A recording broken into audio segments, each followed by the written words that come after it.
Calvin replied, Crystal chats, let's go. And we were talking about SA Awareness Month as we're here in the month of April. And here we go, love. It says, people don't understand what goes through your mind. And sometimes you could be paralyzed with fear or scared that they might kill you, unalive you.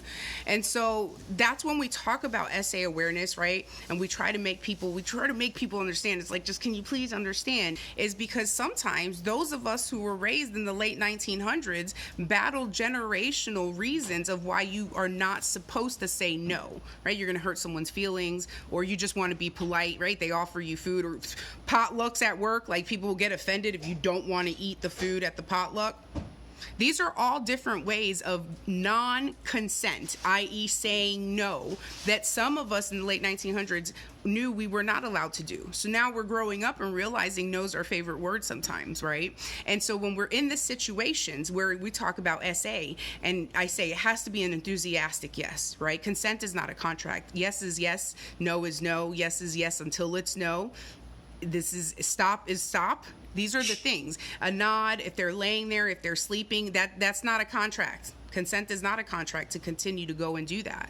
And so people who are in certain situations with SA, who are having it as, how do we say it? Because it's not better or worse, it's different. But obviously, you know what we see. Sometimes it's more violent. Sometimes it's throughout a period of time in childhood, or whatever the case may be. And when we're in a situation where we're like, we either have to agree or they're going to unalive us, that's serious. And yes, people need to understand that it is serious.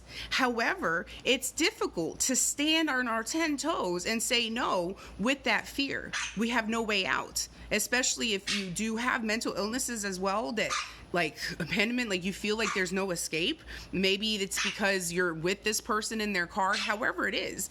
And so those of us who have been through it, and maybe some of you that haven't, it's good to understand and have these conversations, because we don't want to wait until it happens to you, because we want to make sure we're making you aware to try to prevent it from happening to you.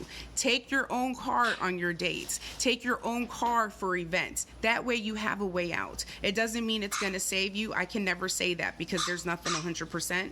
However, that fear that's instilled with us, that paralyzation of fear, if we say no, it exists. And it's time for people to acknowledge that. You could see the video I put up about pink pilling for the man versus bear she did with her husband. And I tell you, it makes it just, sometimes you just got to like dig in until people get it. And guess what? If they don't get it, if people don't believe you, stop talking to them. Make them miss your voice, because we can't force people to believe us. But as survivors, we always feel like we need to prove ourselves, like we need proof of something, right? And for those of us in DV situations, the same thing, right? So we are in this together, love. You're not alone. Y'all are not alone. I see you and I hear you. We're in it together, and I love you.